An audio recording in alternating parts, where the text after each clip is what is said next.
Welcome back, friends, to Outlaw Alchemy, the place where we sit together, breathe deep, and gently peel back what we've been taught to fear. I'm Jack, joined as always by my good friend Rusty, and we are walking once again through Steve Cates's powerful book, Echoes of Maldek and Lemuria's Reawakening. You can find it right now at divinecollectives.org, and today I really encourage you to keep it nearby, because we're going deep into chapters 10 through 15, the very heartbeat of the entire work. We're going to start exactly where the fear begins, with what fear actually is, what it feeds, who or what has been feeding on it, what we've called those beings across time, and how those same entities appear in modern language. Then we'll step back for a clear, simple density lesson. Because understanding density is the master key to understanding power, dominion, and why some beings can influence us and others simply cannot. Only after that will we climb the living ladder of light, beginning at the highest expressions we can name in this galaxy and working our way down to where we stand right now. Rusty, let's begin at the root. Thank you, Jack. Let's start with fear itself, not as something we should be ashamed of feeling, but as a very real substance, a currency, a literal energetic food source that has been harvested for a very long time. Fear is sharp. It's electric. It's metallic tasting in the energy field. When true terror spikes, heart pounding, adrenaline flooding, stomach dropping, mind racing into worst-case loops, the human auric field releases a distinct high-voltage frequency. Steve calls this loosh. Loosh is not just any emotion. It is the concentrated discharge produced by fear, rage, shame, despair, helpless adoration, and prolonged anxiety. It is the most potent, most nourishing food for beings who cannot generate their own life force from within. They do not create. They consume. These beings are real. They are ancient. They are highly organized. And they have carried many names across human history. In ancient spiritual traditions, they were most often called demons and evil spirits, entities that attach to people, oppress them, torment them, whisper lies, instill dread, and feed directly on the suffering they provoke. In indigenous and shamanic cultures, they were seen as parasitic spirits that steal vitality, cause unexplained illness, and thrive in places soaked in trauma. In Christian mysticism, they were described as fallen angels, principalities, powers, rulers of the darkness of this world. In more recent decades, especially since the 1940s and 1950s, when large numbers of contact experiences began surfacing publicly, people started using more precise galactic descriptors, reptilians, draconians, Siakar or Alpha Dracos, Zeta Reticuli, who sometimes fight against the Siakar for top dog, Nebu Greys, Orion Group. Steve is very clear. These are not cartoon monsters or metaphors. They are intelligent, hierarchical, service-to-self polarized beings who chose a path of control, domination, and inversion long ago. The Siakar sit at the apex, tall, winged reptilian alphas, whose wings are described as stitched together from collected screams, eyes like molten gold that see every living thing as harvestable. The Nebu Greys are the cold, calculating technicians, insectoid minds in gray bodies, masters of genetic manipulation, dream intrusion, and memory alteration. The Orion Group is the larger coalition, an alliance of these negative polarity races that learned early that fear is the easiest, most reliable way to generate loosh at planetary scale. Keep in mind, we see the constellation of Orion from Earth, so they, on their home world, would not understand the Orion Group, but that is still the construct they operate in. a collection of different races from different worlds and star systems in our galaxy that have formed an alliance to self-service, and they don't need to appear in the room to feed. They can whisper through thoughts that feel like your own. You'll never be enough. Everyone will abandon you. Something terrible is coming. They can amplify trauma loops in relationships. The same argument that keeps replaying for years. They can ride collective events. A market crash that leaves millions in panic. A news cycle that keeps the whole world in low-grade dread for weeks. A social media algorithm engineered to trigger outrage or helplessness 20 times a day. Every spike of loosh is a meal. Every sustained wave of anxiety is a buffet. That is the harvest we've been living inside without knowing the name of the farmer.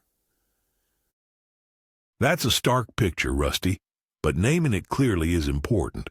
So let's be very plain. What ancient cultures called demons, evil spirits, fallen angels, principalities, and powers, in most cases they were describing the exact same service to self-entities we now call reptilians, draconians, Siakar, Nebu Greys, and the Orion Group. Different eras, different languages, same hierarchy. The feeding mechanism has never changed. Rusty. Exactly. And here's where the empowerment begins. Because their power is not absolute. Their dominion is conditional. It depends on density and polarity. Let's do a simple, clear density lesson. Because Steve returns to this foundation again and again in chapters 9 through 15. Density is not a rigid level, like floors in a building. It is a vibrational bandwidth of consciousness. How much love, unity, clarity, and awareness a being can stably embody and express. It clearly follows the same hierarchy our chakras follow, further revealing how the universe truly works. Here's the basic octave. First density, elemental awareness, fire, water, earth, air learning simply to be. Second density, growth and movement, plants, animals, instinct, the dawn of individualized self-awareness. Third density, the density of the veil, the density of choice. This is where we are right now. This is the only density where the veil of forgetting is so thick that we must make the great choice, service to self or service to others, without full memory of our greater nature. It is the crucible of genuine polarization. Fourth density, the density of love and understanding. Green ray heart center fully open. Beings here perceive thoughts and emotions as clearly as we see physical objects. Service to self-entities cannot stably exist here because they deliberately skip the green ray. They cannot tolerate unconditional love without it destroying their polarity. Fifth density, light and wisdom. Blue ray, sacred sound, and pure light. Communication becomes instantaneous and perfect. Sixth density, unity of love and wisdom, indigo ray. Names begin to fall away. Social memory complexes form, entire groups of souls remembering themselves as one shared mind while still retaining individuality. Ra is a sixth density social memory complex. Seventh density, the gateway density, violet ray, the return to the infinite creator. Eighth density / octave, the 9, completion, and the re-beginning of a new creation. Now a quick but important clarification. It doesn't matter whether you see the octave as having 7 densities, 8, 12, 24, or some other number. Different teachings use different ways of counting or subdividing the steps. Some traditions speak of 12 main rays or chakras and map 12 densities. Others count every transitional state and arrive at 24 or more. What matters is the principle. Consciousness unfolds in an octave structure, like music. I remember this part in the book. It reminds me of music lessons I took so long ago. It's the diatonic scale in music. Do, re, mi, fa, so, la, ti, do. To the next octave, between each main note there are half steps, microtones, sharps, and flats. If you only count the 7 white keys on a piano, you get 7 steps. If you count every black and white key, you get 12. Neither is wrong. They're just different ways of slicing the same musical reality. The octave itself, the movement from one whole note do to the next higher do, remains the same pattern of rise in vibration and increase in harmony. Densities work the same way. The exact number of subdivisions people use is far less important than understanding that consciousness ascends in octave steps, and that each step carries exponentially more unity, love, creative power, and natural dominion. Exactly, Jack. You are spot on. But I want to give one more quick distinction, and we'll go much deeper into this in a later episode. Do not confuse densities with realms or dimensions. They are closely associated, but they are not technically the same thing. Density refers to the vibrational frequency and level of awareness/polarity integration. Dimensions and realms often describe spatial or energetic layers, parallel planes, or states of existence that can overlap across densities. Steve relates them to bubbles, and/or bubbles within bubbles. A being can be third density and still access certain astral realms, or fourth density layers in dream states, meditation, or out-of-body experiences. The two concepts interweave, but they are distinct. More on that distinction and how it plays out practically in a future episode. It is just way too deep for this conversation. That's a really helpful framing, Rusty. So the bottom line is, authority and dominion are determined by density. A higher density being has natural dominion over lower density beings, not because they dominate or control, but because their very presence carries a frequency that lower density beings cannot resist or override unless the lower being has given free will permission to be influenced. Correct. A fourth density positive being radiates love so steadily that third density negative entities cannot remain coherent in their field without extreme discomfort. A sixth density social memory complex, like Ra, carries a frequency of unified love wisdom that literally starves service to self polarity, because service to self depends on separation, control, and fear, and none of those frequencies can survive long in full unity. The higher the density, the less self.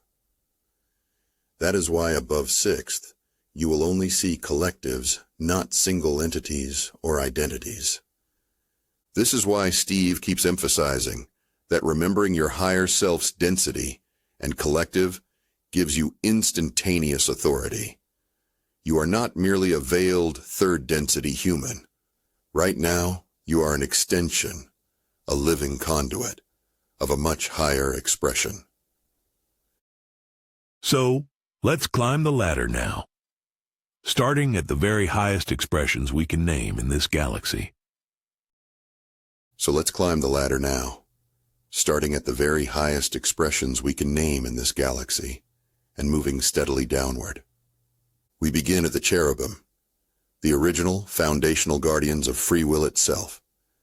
These are vast, spinning wheels of living fire, each carrying 4 faces that move as one.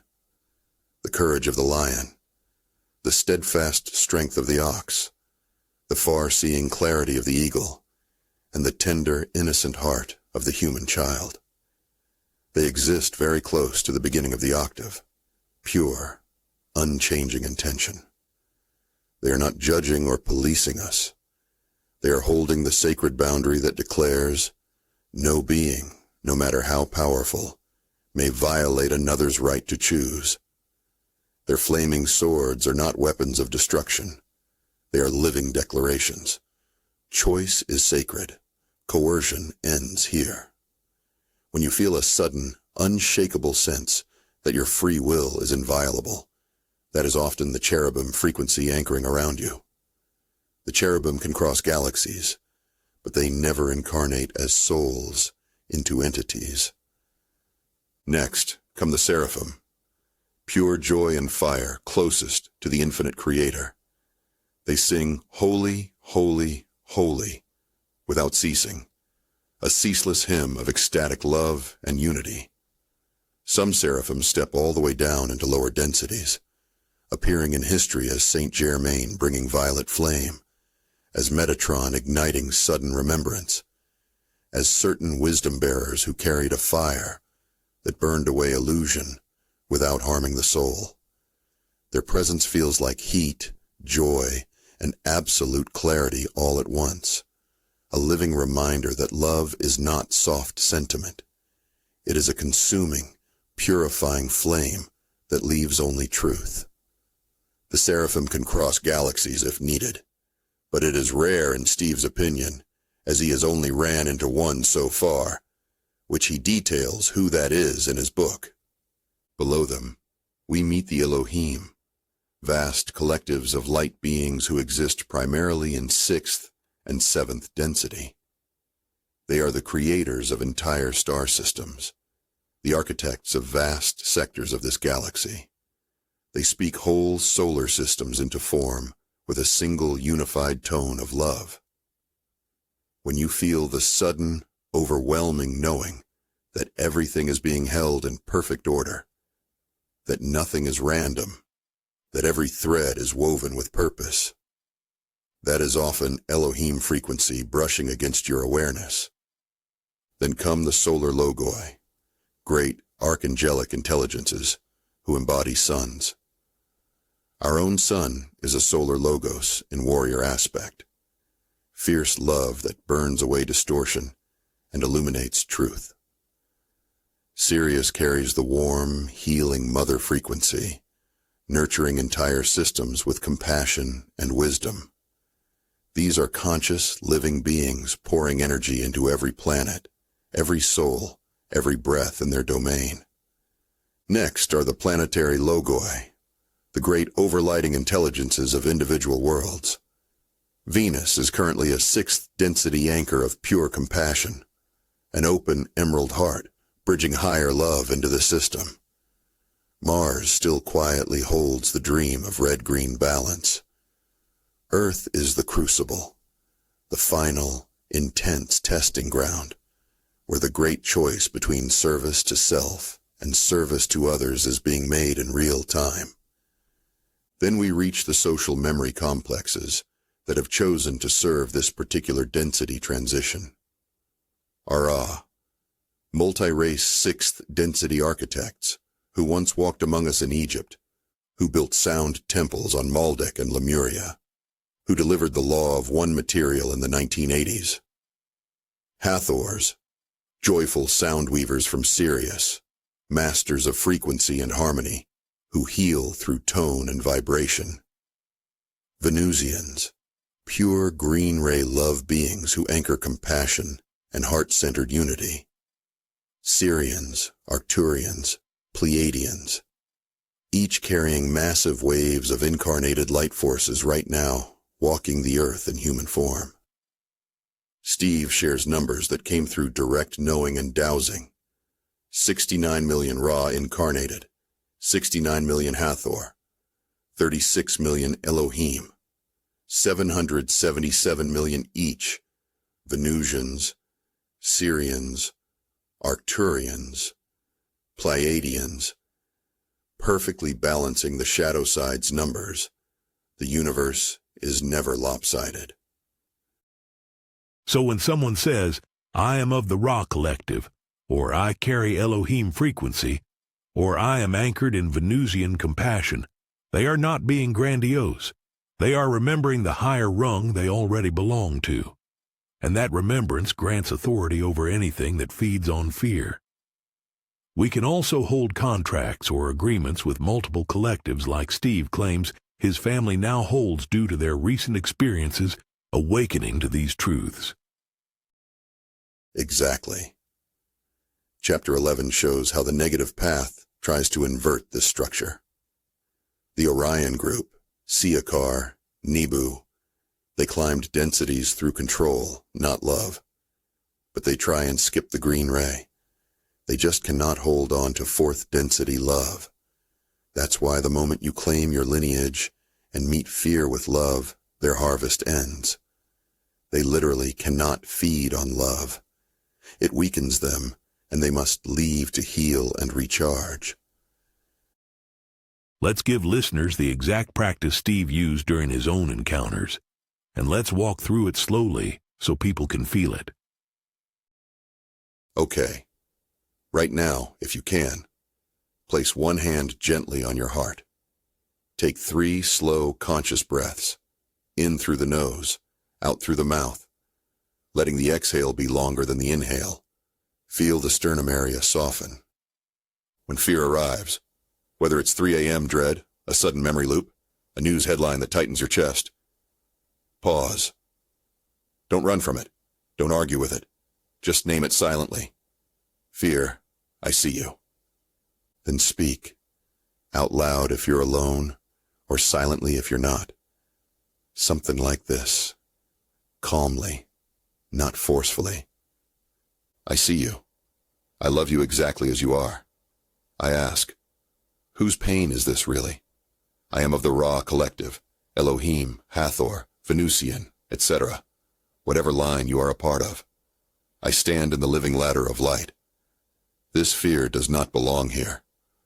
I release you now. I return you to source as light. Stay with your hand on your heart for another few breaths. Notice what shifts. Maybe warmth spreads. Maybe the tightness lifts like mist. Maybe a quiet knowing comes that says, it's done. That is the beginning of the song that starves the shadow. Now it is very important to grasp the whose pain is this anyway part. We have been incarnate so many times, but when we doubt ourselves and feel this pain, we seem to try and understand it in our current body, as if our current body is what created it all. This is huge. So many of us have so much more trauma from past lives that it makes this life look like a walk in the park. So ask, whose pain is this really, and where is it really coming from? This is an important step to grasp. Exactly.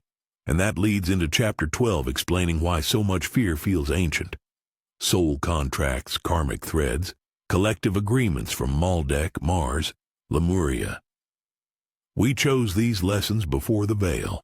When you ask, is this contract complete? And choose gentler growth, the old fear loses its grip. Now, a lot of you will not like the term contract, so if it seems strong or harsh, just call them agreements. Chapters 13 to 15 are the cleanup. Awakening signs, 333 wake-ups, emerald eye locks with strangers, Hathor tones shifting entire rooms. The 4-beat transmutation becomes second nature. Tools like tensor rings and garlic funnels help. But the power is always the claimed lineage.